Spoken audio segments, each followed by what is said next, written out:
என்ன வேலை செஞ்சிருக்கீங்க? நீங்க செஞ்ச காரியத்தால ஒரு அரசாங்கமே ஆடிட்டு இருக்கு. தேவையில்லாம தலைவரையும் தேடி போய் அது இப்ப எவ்வளவு பெரிய சிக்கலாயிடுச்சு பாத்தீங்களா? நான் என்ன செத்தா போயிட்டேன். உங்களுக்கு தண்ணி வசதி வேணும்னா என்கிட்ட சொல்ல வேண்டியதானே? நீங்க தான் இங்க வரதே இல்லையே. ஐயர, நீ பேசாம இரு. ஏயா, தேர்தல் நேரத்துல ஐயருடைய ஓட்டு வேணும், பாக்கிய நேரத்துல ஐயர் வாய மூடிட்டு இருக்கணுமா? போயா.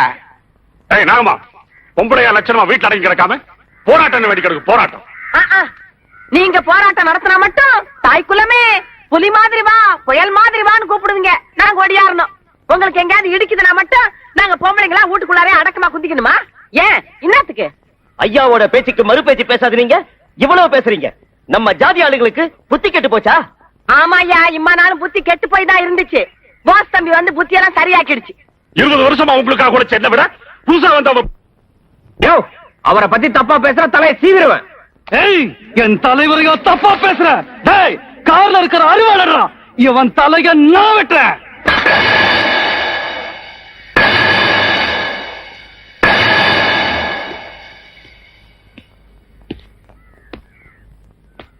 வெட்டு வெட்டுறா. இத பாரு தம்பி, நீ ஊடால வர்றது நல்லா இல்ல. மரியாதையா போயிடு. ஏன்? நாங்கெல்லாம் ஒரே குடும்பம், ஒரே ஜாதி. என் ஜாதிக்காரங்க எனக்காக உயிரையும் கொடுப்பாங்க. உங்களுக்காக உயிரையும் கொடுப்பாங்க. நான் இல்லன்னு சொல்லல. அப்படி உயிரை கொடுக்கறவங்களுக்கு நீங்க என்ன பண்ணிருக்கீங்க? எங்க ஜாதிக்காரங்க ஏமாத்தி 20 வருஷமா இந்த தொகுதியில எம்எல்ஏவா இருக்கீங்க. என்ன வசதி பண்ணி கொடுத்திருக்கீங்க? எங்க ஜாதிக்காரங்களை மேல கொண்டு வரப்போறேன் மேல போட்டு பேசுறீங்களே. உங்க ஜாதியில எத்தனை ஏழை பொண்ணுங்க இருக்காங்க? வரதட்சணை கொடுக்க முடியாம வறுமையில வாடி தவிச்சுக்கிட்டு இருக்காங்க. அவங்கள ஒரு பொண்ணுக்காவது உங்க செலவுல நீங்க கல்யாணம் பண்ணி கொடுத்திருக்கீங்களா? இல்ல உங்க ஜாதி சங்கம் தான் கல்யாணம் பண்ணி கொடுத்திருக்கா? உங்க ஜாதியில பண வசதி இல்லாம, படிக்க வசதி இல்லாம எத்தனை ஏழை மாணவர் இருக்காங்க? அவங்கள யாரையாவது உங்க செலவுல படிக்க வச்சிருக்கீங்களா? பட்டம் வாங்கி கொடுத்திருக்கீங்களா? இல்ல. போராட்டம் புத்திய மாத்தி ஜெயிலுக்கு அனுப்பியிருக்கீங்க. அவங்க குடும்பத்தை எல்லாம் சீரழிச்சு நடுத்தரவுல நிறுத்தி இருக்கீங்க. என்னோட ஒவ்வொரு நரம்பும் உடம்புல ஓடுற ரத்தமும் ஏன் ஜாதிக்காக பரபரப்பா பத்திரிகையில் அறிக்கை கொடுக்கறீங்களே. உங்க வீட்டு சமயக்காரன் உங்க ஜாதியா? கார் டிரைவர் உங்க ஜாதியா? மேனேஜர் உங்க ஜாதியா? உங்க மகனுக்கு கோடீஸ்வரர் வீட்டுல பொண்ணு எடுத்தீங்களே, அந்த பொண்ணு உங்க ஜாதியா? ஓட்டு வாங்குறதுக்காக ஜாதி வரியை தூண்டி விடுவீங்க. அடுத்தவங்க உயிரை வாங்குறதுக்காக ஜாதி வரியை தூண்டி விடுவீங்க. ஆனா இவங்களை வசதி விடுறதுக்கு ஒண்ணுமே பண்ண மாட்டீங்க. 20 வருஷத்துக்கு முன்னால 200 ரூபாய் சம்பளத்துக்கு இருந்த நீங்க அரசியல்ல கொள்ளையடிச்சு இப்ப 200 கோடி ரூபாய் சொத்து சேர்த்து வச்சிருக்கீங்க. ஆனா இவங்க என்ன வச்சிருக்காங்க? இருக்கிறதுல அடமானம் வச்சிருக்காங்க. ஏமாத்துறதுக்கு பிறந்தவங்க அரசியல்வாதிங்க, ஏமாறதுக்குன்னே பிறந்தவங்க ஏழை ஜாதிங்க. அப்படின்னு நீங்க எல்லாம் நினைச்சிட்டீங்க இல்ல? இவ்வளவு தூரம் பேசிட்டு இருக்கான். இவர் பேசிட்டு வேடிக்கை வச்சிருக்கீங்களா? இது பாருங்கய்யா, நேத்து வரைக்கும் உங்களுக்காக உயிரை கொடுத்தோம். இனிமே தம்பி சொன்னா எவன் உயிரையும் எடுப்போம். அதனால அசிங்கப்பட்டுக்காம போயிடுங்க. எம்எல்ஏ ஐயா, இதுக்கு நீங்க இங்க நிக்கிறத விட பேசாம தூக்கு போட்டு செத்து போலாம்.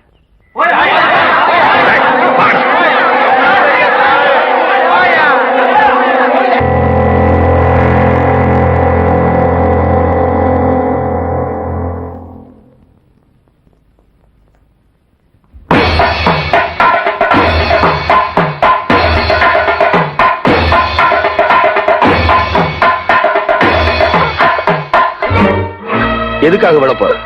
மாமனத்தான் கட்டிக்குவேன் அடம் பிடிச்சா முடியாதுன்னு சொல்லி வேற மாப்பிள்ள பார்த்து அவங்களையும் வர சொல்லிட்டேன்.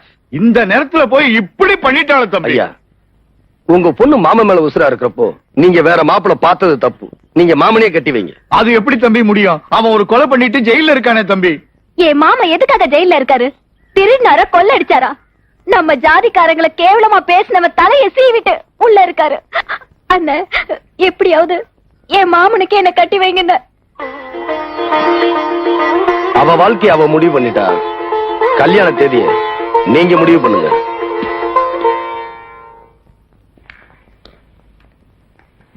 இப்ப இந்த உடையார் வகை எங்க இருக்கான்னு எனக்கு தெரிஞ்சாகணும். 6 மாசத்துக்கு முன்னால நடந்த ஜாதி கலவரத்துல நீங்க தூண்டி விட்டு அடுத்த ஜாதிக்காரனை வெட்டிட்டு ஜெயிலுக்கு போனானே நம்ம ஜாதிக்காரன். அவனை பரோல்ல கூட்டு வந்து கல்யாணம் பண்ணி வைக்க ஏற்பாடு பண்ணிட்டு இருக்கான் உடையார் மகன். பரோல்ல விட்டு வர போறானா? அவன் எப்ப வெளியில வந்தாலும் பதிலுக்கு அவன் தலையை செய்வதற்கு அடுத்த ஜாதிக்கார காத்துக்கிட்டு இருக்காங்க. போலீஸ் பாதுகாப்பு போடாம இந்த கல்யாணத்தை நடத்தி வைக்க போறானா?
பேச்சை கேட்டு என்ன அவமானப்படுத்தி அனுப்பிச்சீங்களே, என்னாச்சு? என்னடாச்சு? என் ஜாதிக்கார பொண்ணு 16 வயசுல தாலி எடுத்துட்டா. உள்ள இருந்திருந்தாலாவது உயிரோட இருந்திருப்பா. பாவிப்பைய பரோல்ல கூட்டிட்டு வந்து பச்சை மண்ண தாலி அறுக்க வச்சுட்டான். எங்கடாவன்? எங்கவன்? அவன் ஜாதி பொண்ணு தாலி அறுத்திருந்தா அவன் ரத்தம் குதிச்சிருக்கா, அவன் இங்க இருந்திருப்பான். அவன மாதிரி ஆளுகளை தானே நீங்க தலையில தூக்கி வச்சு ஆடுவீங்க, தலைவன் ஆக்குவீங்க. என்ன அவமானப்படுத்தி அனுப்பிச்சதுக்கு அப்புறமும் நான் இங்க வந்திருக்கேன். ஏன்னா நான் உங்க ரத்தடா, உங்க ஜாதி ரத்தம். அன்னைக்கு நீங்க பேச்ச கேட்டிருந்தா இந்த நிலைமை வந்திருக்குமா? வர விட்டுருப்பா. ஏண்டா ஏன் மனம் மாதிரி இருக்கிறீங்க? உங்களுக்கு எல்லாம் மானம் இல்ல, ரோஷம் இல்ல, வீரம் இல்ல, உப்பு போட்டுதாண்டா சோறு வைக்கிறீங்க. இந்நேரம் ஜாதிக்காரனோட 1000 தலை உருண்டு இருக்க வேணாம், 1000 பொண்ணுங்க தாலி அறுந்திருக்க வேணாம். இதுக்கெல்லாம் காரணமா இருந்தாலே போட்டு அவன் பணமா இருக்க வேணாம். விடமாட்டேன். என் சொத்தை அழிஞ்சாலும் சரி, என் தலை உருண்டாலும் சரி, என் ஜாதி அடிய நான் விட மாட்டேன். அருவாட நான் எடுப்பேன். என் ஜாதிக்காரனை விட்டவனை நானே வெட்டுவேன். நீங்க எல்லாம் நம்ம ஜாதிக்காரனுக்கு பிறந்தது சத்தியம்னா என்னோட மகன் இல்ல எடுத்து போங்க. இறக்குங்க. ஐயா, நீங்க சொன்னது 100க்கு 100 உண்மை ஐயா. நீங்களே கையில அருவாளை எடுக்கிறேன்னு சொன்னதுக்கு அப்புறம் நாங்க எடுக்கலைன்னா நம்ம ஜாதிக்காரனுக்கு நாங்க பிறக்கல ஐயா. இதுக்கெல்லாம் காரணமா இருந்தானே அவன் தலை மண்ணுல உருண்டதுக்கு அப்புறம் தான் இந்த பணத்தை மண்ணுக்குள்ள பறக்கணும். ஆமா,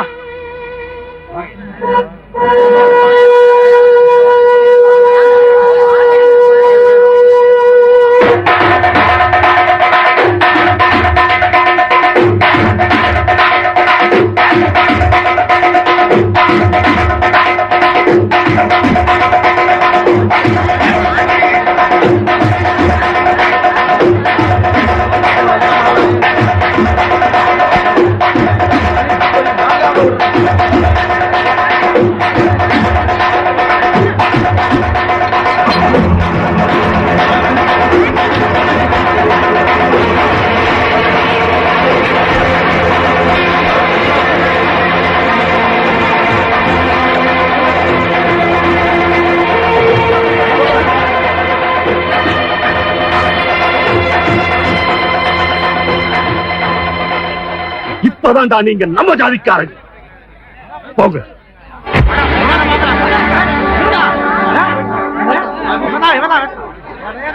போறதுக்கு முன்னாடி இவன் யாருன்னு தெரிஞ்சுட்டு போங்க. வெட்டினது யாரு? நான் தான். ஏய், வெட்ட சொன்னது யாரா? சொல்ற.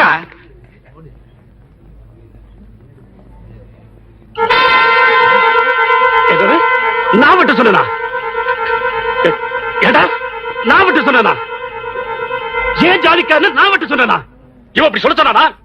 நீ இவாளா? ஏடா ஒன்னா இருக்கிற எங்க ஜாதியை உடைக்க வந்திருக்கியா?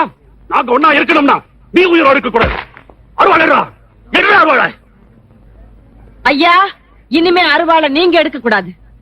எங்களுக்கெல்லாம் நல்லது பண்றது யாருன்னு நீங்க எங்களுக்கு உணர்த்திட்டீங்க. நாங்களே பாத்துக்கிறோம்.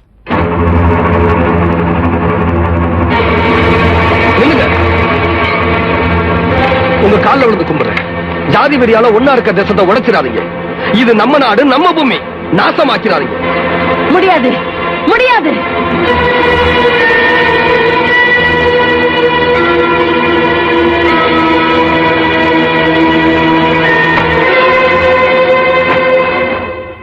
ஏண்டா ஒன்னா இருந்த எங்களை எல்லாம் அழிக்கிறதுக்கு உனக்கு சாதிதான் கிடைச்சதா? உன் பேச்ச கேட்டு எத்தனை பேர் ஜெயிலுக்கு போயிருக்காங்க, எத்தனை பேர் செத்திருக்காங்க. இனிமே எவனும் சாதியை சொல்லி சனங்களை ஏமாற்றக்கூடாது, சாதியை சொல்லி அரசியலை அசிங்கப்படுத்த கூடாது. அதுக்காக தாண்டா ஒன்ன வெட்ட போறோம். இத்தனை காலம் இவன் செஞ்ச தப்பு நீங்க செய்யாதீங்க. இதுக்கு முன்னால உங்களை நாங்க தம்பியா நினைச்சுக்கிட்டு இருந்தோம். இப்போ தலைவரா நினைக்கிறோம். தலைவர்கள் வார்த்தைய தொண்டர்கள் மதிக்கணும் தான். அதே நேரத்துல தொண்டர்கள் பண்ற நியாயமான காரியங்களை தலைவர்கள் கண்டுக்காம இருந்துடணும். கண்டுக்காம இருந்துருங்க தலைவா. இப்ப நாங்க செய்ய போறது கொலை இல்ல, இந்த நாட்டுக்கு செய்ய போற சேவை. இவரை கொல்லாம விட மாட்டோம். வேண்டாமா வேண்டாம், நீங்க வெட்டாதீங்க. நான் உக்கு ஜாதிக்காரன். ஏன் நம்ம சாதிக்காரன் ஓட்டு போட்டு எம்எல்ஏ ஆனியே அப்ப மட்டும் சந்தோஷமா இருந்ததா? இப்ப உன்னை வெட்ட போறது நம்ம சாதிக்காரவங்க தான். இதையும் சந்தோஷமா ஏத்துக்க. ஏப்பா, நம்ம சாதியை தவிர வேற சாதிக்காரங்க யாராவது இங்க இருக்கீங்களா? பாத்தியா, எல்லாம் ஓ சாதிக்காரவங்க ஐயா. சந்தோஷமா சாவே.